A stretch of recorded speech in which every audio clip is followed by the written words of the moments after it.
Hello everyone. In this video I will be discussing two topics. One is the fluid pressure at a point and other is the measurement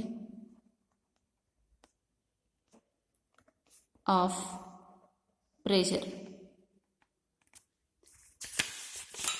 Starting with the first topic, that is fluid pressure at a point. See, in this we will be finding the pressure intensity of the fluid at a particular point. So in order to find that, we first have to consider a large mass of a fluid. The irregular shape what you can see represents the large mass of a fluid. Within that we have to consider a small rectangular strip. So let us name B be the width and D be the thickness of this strip. Now the area of the strip is written as dA. As we are considering strip in the rectangular form, the formula to find dA is given by width into thickness, that is B into D. Now let us consider dF be the force which is exerted on the surrounding of the strip. If dF is the force and dA is the surface area of the strip, then the ratio between dF by dA is nothing but pressure intensity. And this pressure intensity is represented with the letter P and it is expressed in terms of Newton per meter square or kilonewton per meter square. See, as P is the ratio between F to A, we usually express F in terms of Newton and A, that is area, in terms of meter square. So that's why the pressure intensity P is expressed in terms of Newton per meter square or kilonewton per meter square. It will be depending on the given value of F and A. If the value of F is given in the kilonewton and A is given in the meter square, then the value of P will be expressed in terms of kilonewton per meter square. Now, here let us consider dP be the pressure intensity and of the strip, and this is given by the formula dF by A. So this is the formula to find the pressure intensity at a point. Here dP is the pressure intensity at the point within the strip. This is given by the formula dF by dA. Now if this represents the formula for a particular point within the strip, then what is the formula to find the pressure intensity which is occurring in the complete large mass of the fluid? For the whole surface of the fluid, what will be the pressure intensity? For finding smaller to the larger value, we always have to integrate this equation. On integrating the above equation, integral of dP is equal to integral of dF by dA. Integral of dP gives you P, integral of dF gives you F, and integral of dA gives you A. So therefore, the formula to find the pressure intensity is given by F by A. This is the formula of pressure for the complete mass of the fluid. If you want to find the pressure intensity, here P represent the pressure intensity and F represent the pressure force and A represent the surface area of the large mass of the fluid. Now from this expression I need to find the formula for pressure force.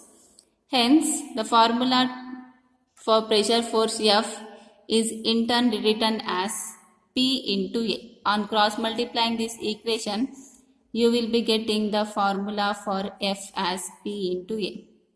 So this is the formula to find the pressure force for a particular point within the large mass.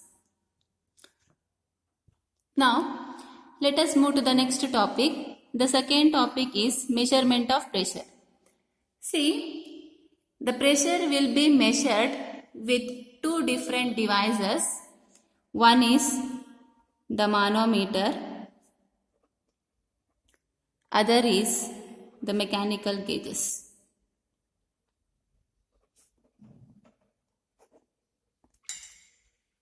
I repeat, pressure will be measured with the help of two devices. One is manometer, other is mechanical gauges. So starting with the first type of pressure measuring instrument, that is manometer.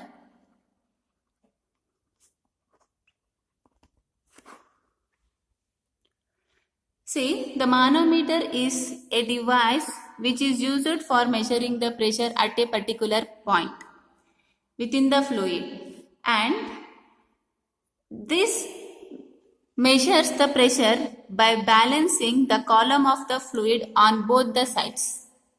So now again the manometer has been classified into two types. One is simple manometer and the other is differential manometer.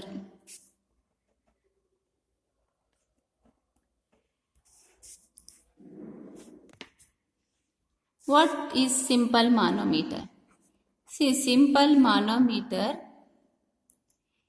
is a device which is used to measure the pressure, and it consists of a glass tube which is having two ends. One end is connected to the point whose pressure has to be measured,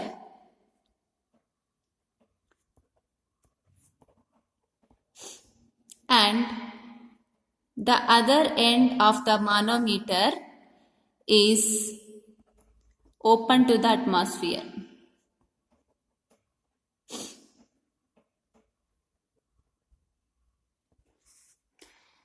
And again, the simple manometer is of three types.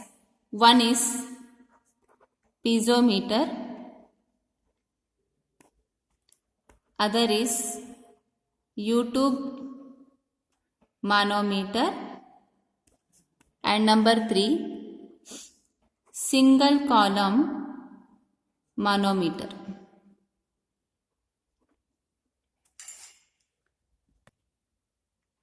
Piezometer. See, piezometer is the simplest form of the manometer which is used to measure the gauge pressure. Gauge pressure is nothing but the positive pressures.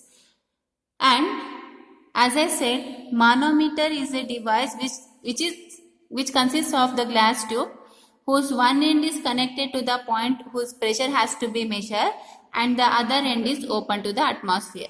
The same thing you can see here. See, let us consider this circular section be the pipe, and within the pipe I am mentioning the center of the pipe as point A. Here, this portion is the manometer. It is said to be the manometer, and it is a glass tube which is connected to the point A. See, there are two ends of the glass tube. One is this one, other is this one. So one end of the glass tube is connected to the point whose pressure has to be measured, whereas the other end is open to the atmosphere.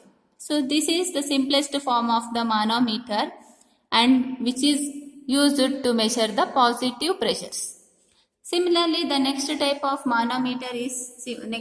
simple manometer is U-tube manometer. Here again the same thing. It is also consists of a glass tube, but the glass tube is bent in the U shape. See, you can see the shape of U here. Again, the one end of the U shape glass tube is connected to the point A, whereas the other end is open to the atmosphere. So in this type of manometer, we can either measure the gauge pressure or vacuum pressure. That means we can measure both positive and negative pressures here. Now the third type of simple manometer is single column manometer. In this manometer, only small pressures will be measured, and the manometer consists of the glass tube as well as the large reservoir. Here, the cross section of the reservoir will be much greater than the cross section of the glass tube which is attached to the pipe whose pressure has to be measured. I repeat, Single column manometer is used to measure the small pressures which consists of glass tube as well as the reservoir. The cross section of this reservoir is much higher than the glass tube which is attached. Again, the one end of this manometer is attached to the point whose pressure has to be measured, whereas the other end of the manometer is open to the atmosphere. In this type of manometer, we can only measure the small pressures, whether the pressure is positive one or negative one. That's all. So this completes the simple manometer. Moving to the next type of manometer, that is differential manometer. Here, differential manometer are the devices which is used to measure the difference in pressure between any 2 points of the pipe. The most common type of differential manometer are U-tube differential manometer and inverted U-tube manometer. Here, this figure shows the U-tube differential manometer. See, you can see the shape of U here. If we want to find the difference in pressure between 2 points as well as 2 pipes. So here the left circle represent the pipe A, whereas the right circle represent the pipe B, and one end of this manometer is connected to the point whose pressure has to be measured, whereas the other end is connected to the another point whose pressure has to be measured. Now in the U-tube differential manometer, the liquid what is present within the manometer is the heavy liquid. That means the specific gravity of this liquid is much greater than the liquids which are present in the pipe A and B. And this type of manometer is used to measure the high pressures. Similarly, moving to the next manometer, that is inverted U-tube manometer. See, the inverted U-tube manometer will be in the inverted U shape. Now again, one end of the manometer is connected to the pipe A, whereas the other end is connected to the pipe B. Now, one end is connected to the point whose pressure has to be measured in the pipe A. Similarly, the other end is connected to the point where the pressure has to be measured. See, this type of manometer is also used to find the difference between the pressures, that is the difference between the pressure A and B. Now, in this manometer, the manometer will be filled with the low or light liquid. That means the specific gravity of the liquid which is present in the manometer is lesser than the specific gravities of the liquid which is present in the pipe A and B. And the inverted U-tube differential manometer is only used to measure the low pressures. As the liquid which is present in the manometer is in the light weight, we can only measure the low pressure with the help of inverted U-tube differential manometer. That's all. So this complete the manometer part.